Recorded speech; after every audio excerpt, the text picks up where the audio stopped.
Radhe Radhe everyone, welcome to crucial chemistry. Reagent chapter हम लोग पढ़ रहे थे, उसमें हम लोगों ने रिड्यूसिंग एजेंट्स को ख़त्म कर लिया था।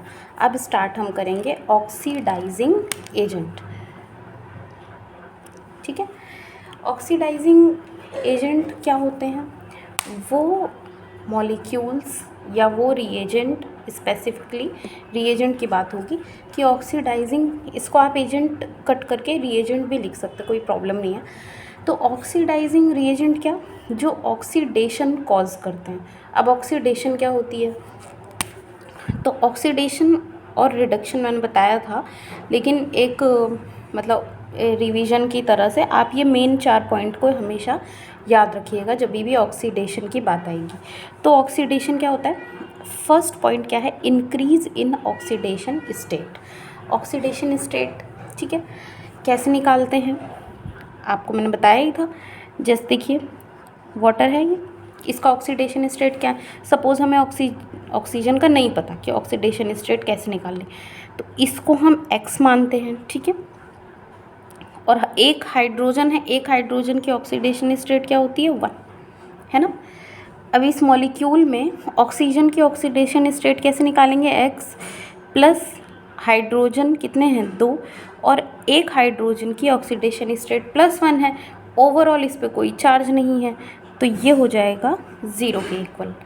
देन ये 2 हो गया यहाँ पे O, और X की वैल्यू आ गई -2। मतलब क्या है कि ऑक्सीजन पे जो ऑक्सीडेशन स्टेट है वो क्या है? -2, ठीक है। अब मैंने क्या बोला है? Increase in oxidation state. अब इंक्रीज और डिक्रीज हम कैसे बताएं? देखो, सिंपल सी बात है, सेंटर में 0 होगा, राइट साइड कितने जितने भी नंबर होंगे वो सारे क्या होंगे? पॉजिटिव होंगे, है ना। उसके बाद लेफ़्ट साइड जितने भी नंबर होंगे वो क्या होंगे? नेगेटिव होंगे। इंक्रीज इन ऑक्सीडेशन स्टेट मतलब जब भी आपकी ऑक्सीडेशन स्टेट माइनस से पॉजिटिव की तरफ मूव करेगी। जैसे सपोज़ कोई एक यहाँ पे रिएक्टेंट है और यहाँ बन रहा है प्रोडक्ट। यहाँ पे रिएक्टेंट में उस एटम की ऑक्सीडेशन स्टेट कितनी थी? +2, और प्रोडक्ट जब उसने फॉर्म किया तो ऑक्सीडेशन स्टेट हो गई कितनी? +3। That means what? यहाँ पे ऑक्सीडेशन हुआ है, ठीक है। क्यों? क्योंकि ऑक्सीडेशन स्टेट इंक्रीज हुई है। तो यही पॉइंट है। दूसरा पॉइंट क्या है? Gain of oxygen. Gain of oxygen मतलब जैसे रिएक्टेंट है और यहाँ प्रोडक्ट बना, तो रिएक्टेंट में ऑक्सीजन नहीं था, ठीक है, जैसे H2 और O2, ठीक है। यहाँ पे क्या हुआ? जब रिएक्शन हुई तो बना क्या? वाटर। पहले हमारा मेन जो कंपाउंड, जैसे यहाँ पे तुम ऑक्सीजन लिख लो, ये रिएजेंट है। यहाँ रिएक्टेंट पे कोई हमारे पास ऑक्सीजन नहीं थी, यहाँ पे एक ऑक्सीजन गेन हुई है, तो ये क्या है? ऑक्सीडेशन। किसका? H2 का। समझ में आया? उसके बाद क्या है? लॉस ऑफ हाइड्रोजन की बात हो रही है।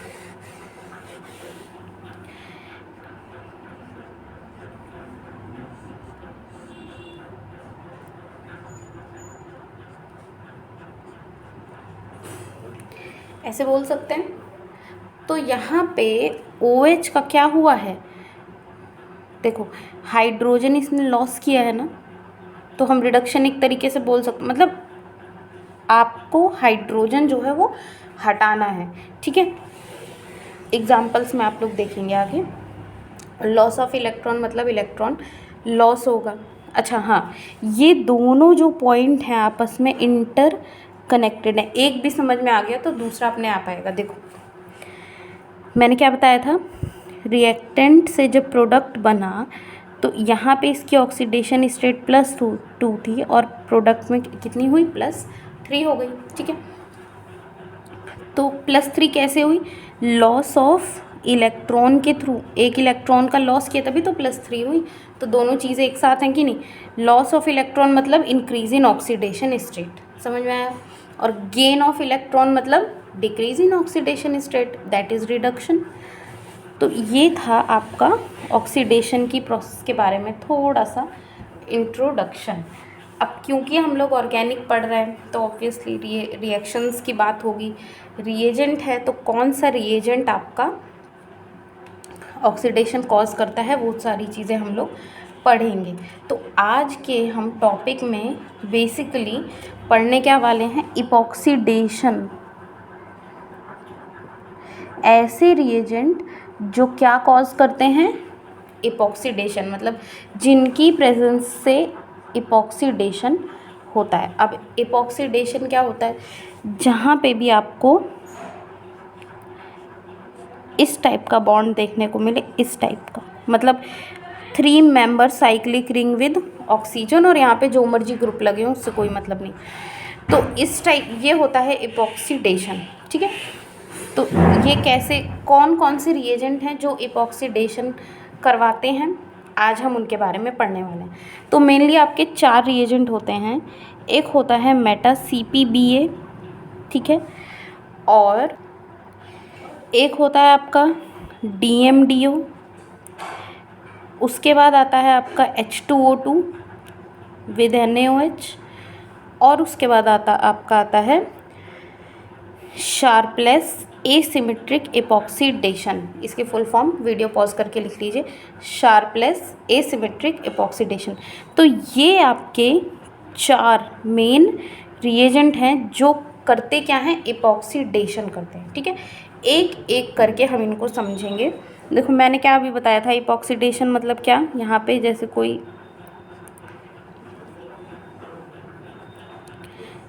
ये रिएजेंट है, रिएक्टेंट है, और यहाँ पे सपोज़ मैंने मेटा CpBa लिखा। अभी पढ़ते हैं इनको डिटेल में। उसके बाद यहाँ पे हो क्या रहा है, इपॉक्साइड का फॉर्मेशन हो रहा है। तो इपॉक्सीडेशन तो हुआ, समझ में आया हमें। लेकिन ये तो सिस है, इसका एक हो सकता है ट्रांस एल्कीन हमें मिल जाए, ठीक है, बनेगा। फिर क्या बनेगा, यही वाला रिएजेंट है, और अब यहाँ पे क्या बनेगा, इसको थोड़ा सा, अब ये प्रोडक्ट बनेगा। तो हमें पता कैसे चलेगा कि प्रोडक्ट हमारा ये बनेगा या ये बनेगा, ये दोनों देख के यहाँ पे तो समझ लिया, सिंपल था। बट ये कैसे पता चलेगा, ओवरऑल हमें क्या देखना पड़ेगा, स्टीरियो केमिस्ट्री, उससे हमें समझ में आएगा, ठीक है। तो चलो स्टार्ट करते हैं हम। सबसे पहला हमारा रिएजेंट जिसका नाम है मेटा CpBa, ठीक है। इसकी फुल फॉर्म क्या है, मेटा क्लोरो पर बेंजोइक एसिड। मेटा क्लोरो पर बेंजोइक एसिड, आप लोग वीडियो पॉज करके लिख लीजिए, और इसका स्ट्रक्चर इम्पॉर्टेंट है तो वो देख लेते हैं। मेटा CpBa की बात हो रही है, ऑक्सीजन ऑक्सीजन, ये H है,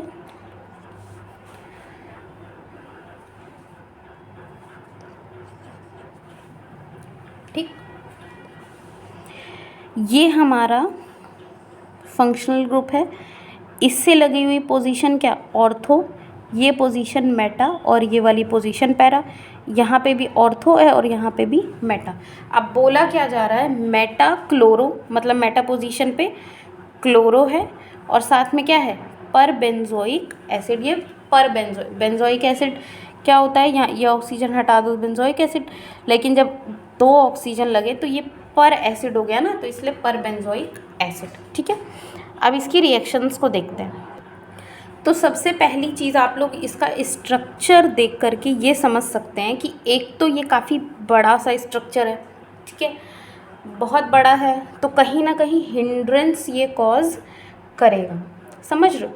और उसके बाद यहाँ पे जो मेन जो पॉइंट है वो क्या है, सिस एल्कीन अगर है तो उससे सिस ही इपॉक्साइड बनाएगा, अगर ट्रांस है तो उससे ट्रांस बनाएगा, ठीक है।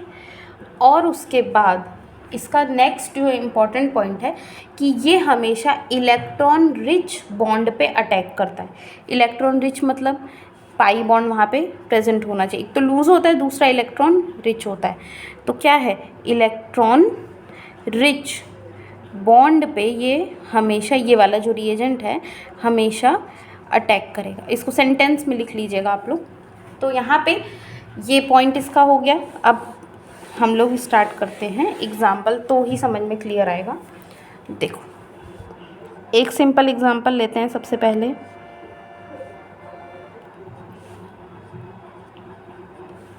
ठीक है, अब हमने एरो पे यहाँ पे मेटा CPBA लिख दिया। एग्ज़ाम में इसी टाइप से लिख देगा कुछ क्वेश्चन। और ये सॉल्वेंट है हमारा DCM। ठीक है, सॉल्वेंट अब हम ये क्यों ले रहे हैं, देखो जाहिर सी बात है, टेस्ट ट्यूब के अंदर हम ये पाउडर फॉर्म में ये हम रिएक्टेंट डालेंगे लिक्विड फॉर्म में, फिर अपना रिएजेंट डालेंगे, तो कुछ पानी वानी कुछ तो अंदर होना चाहिए ना, रिएक्शन को प्रोसीड कराने के लिए एक बेस होना चाहिए। तो सॉल्वेंट हमारा एज अ बेस वर्क करता है। यहाँ पे मैंने आपको क्या बताया कि ये जो रिएजेंट है काफ़ी बल्की होता है ना, तो ये हमेशा हिंड्रेंस कॉज करेगा कि नहीं। अब यहाँ पे CH3 लिखो। ठीक है, OH अभी आगे देखेंगे। अब यहाँ पे हिंड्रेंस कॉज करेगा OCH3 जो है हमारा वेज पे है। तो अब जो हमारा इपॉक्साइड बनेगा वो किस पे बनेगा, डैश पे। और ये ग्रुप हमारा ऐसे, समझ में आया। अगर मान लीजिए मैंने यहाँ पे इस वाले ग्रुप को डैश पे ले लिया, तो हमारा जो प्रोडक्ट बनेगा वो किस पे बनेगा, वेज पे बनेगा। ऐसा क्यों हो रहा है, इसका क्या रीज़न है कि जो हमारा रिएजेंट है वो है बल्कि, और वो हमेशा हिंड्रेंस कॉज करेगा। अब मैंने एक एग्जांपल जो सबसे पहले लिख के मिटा भी दिया, वो यही था OH की स्टीरियोकेमिस्ट्री यहाँ पे वेज पे है। अब आने वाला जो ग्रुप है, देखो होता क्या है तो वो बल्कि, बट यहाँ पे जो हाइड्रोजन है, देखो CH3 से ये मतलब स्टेरिक हिंड्रेंस होगी, लेकिन जो यहाँ पे ये जो हाइड्रोजन लगा है ये बहुत ही छोटा होता है, तो ये स्टेरिक हिंड्रेंस कॉज तो नहीं करेगा। इंस्टेड ये क्या करेगा, हाइड्रोजन बॉन्डिंग प्रोवाइड कर देगा मॉलिक्यूल को, तो स्टेबिलिटी बढ़ेगी कि नहीं। तो इस वजह से यहाँ पे जो आने वाला ग्रुप होगा वो क्या होगा, वेज पर ही आएगा, क्योंकि आ क्या रहा है भैया, ऑक्सीजन ही तो है, तो कहीं ना कहीं हाइड्रोजन बॉन्डिंग स्पेस में ये लोग आपस में कर सकते हैं, तो मॉलिक्यूल को स्टेबिलिटी प्रोवाइड करेगा। इतना समझ में आया, ठीक। आगे बढ़ते हैं, अब थोड़ा सा लेवल बढ़ाते हैं। देखिए डायरेक्ट क्वेश्चन एग्ज़ाम में कभी नहीं पूछता, कभी नहीं। बहुत ही किस्मत अच्छी है अगर, तो एक आध क्वेश्चन डायरेक्ट एग्ज़ाम में मिल सकता है, अदरवाइज एग्ज़ाम में डायरेक्ट क्वेश्चन नहीं मिलेगा। अब यहाँ पे क्या है, NBS। ठीक है, NBS फर्स्ट नंबर पे, उसके बाद NaOH कह रहे हैं, और हमें पूछा है यहाँ पे कोई प्रोडक्ट बताइए।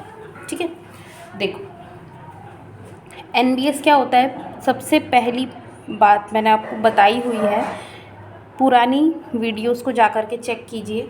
तो NBS क्या है, सोर्स ऑफ Br+। ये क्या हमें प्रोवाइड कराता है, Br+। ठीक है, इतना भी याद रहेगा तो एग्ज़ाम में आपका काम बनेगा।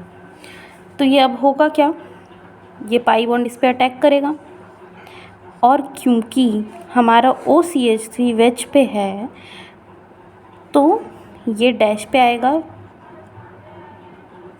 Br+। ठीक है, क्योंकि ये अनस्टेबल है भाई, चार्ज्ड पार्ट मॉलिक्यूल है ना। नेक्स्ट हमें क्या दिया हुआ है, NaOH। ठीक है, NaOH क्या है, प्लस और माइनस में ये ब्रेक होगा, एज अ न्यूक्लियोफाइल ये अटैक करेगा। अब यहाँ पे जो पॉइंट आता है वो ये आता है कि अटैक करेगा किस पे, इस वाले कार्बन पे अटैक करेगा या इस पे अटैक करेगा, ये पॉइंट इम्पॉर्टेंट है समझना। तो देखिए OH आपका जो है या तो इस पे अटैक करे या तो इस पे, तो करेगा किस पे कैसे पता चलेगा, इसका 3D स्ट्रक्चर बनाइए। ठीक, बना लिया। और एक बात का हमें ध्यान रखना है, देखो ये OCH3 है, मान लो मैंने इसको यहाँ पे लगा दिया, अबव द प्लेन है ना, अबव द प्लेन लगाया। नेक्स्ट कार्बन पे बिलो द प्लेन Br+ लगा हुआ है, ठीक है। अब OH को अटैक करना है, चाहे इस कार्बन पे अटैक करे चाहे इस पे अटैक करे। अगर यहाँ पे अटैक करता है, समझो इस बात को, अगर OH मान लो यहाँ पे अटैक करा, एक रफली बना के देख लेते हैं, मान लो यहाँ पे अटैक करा OH, तो इसका एंटी बॉन्डिंग, जैसे ये यहाँ पे अटैक करेगा तो ये बॉन्ड यहाँ से यहाँ शिफ्ट, चलो बना ही लिया जाए। सपोज़ OH ने यहाँ पे अटैक किया तो ये बॉन्ड यहाँ से यहाँ शिफ्ट होगा, ठीक है। फिर क्या होगा,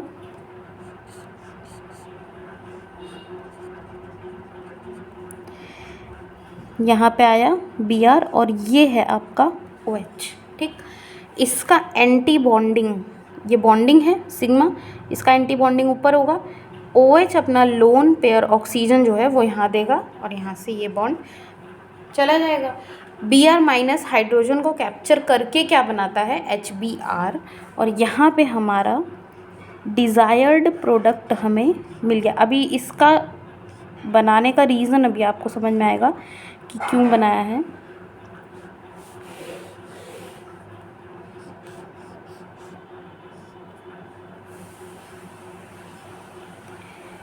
ऑक्सीजन OCH3, समझ में आया। अब इसको ज़रा सा इस फॉर्म में लिखते हैं।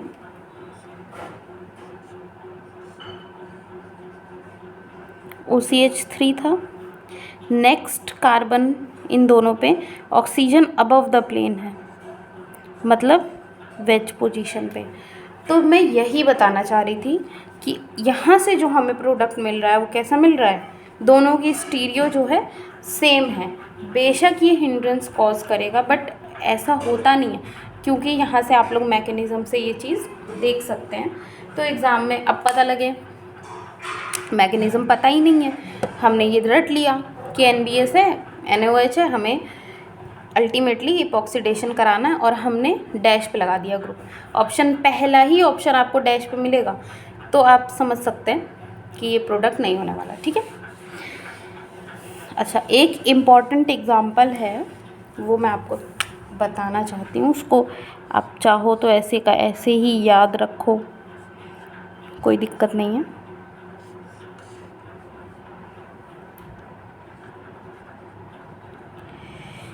इम्पॉर्टेंट, बहुत इम्पॉर्टेंट है, इस पे जितने मर्जी उतने स्टार बनाइए, कोई दिक्कत नहीं। रिएजेंट है मेटा CpBa। तो कायदे से जो अभी तक हम पढ़ रहे हैं उस हिसाब से तो हमको इपॉक्सीडेशन इस डबल बॉन्ड पे कराना चाहिए, राइट। यहाँ पे O भी है, बट इसमें क्या होता है, बेयर विल्गर ऑक्सीडेशन एंड इपॉक्सीडेशन, ठीक है, दो चीज़ होती है। तो यहाँ पे क्या होगा, बेयर विल इपॉक्सीडेशन नहीं, यहाँ पे होगा बेयर विल्गर ऑक्सीडेशन, ठीक है। और प्रोडक्ट हमें मिलेगा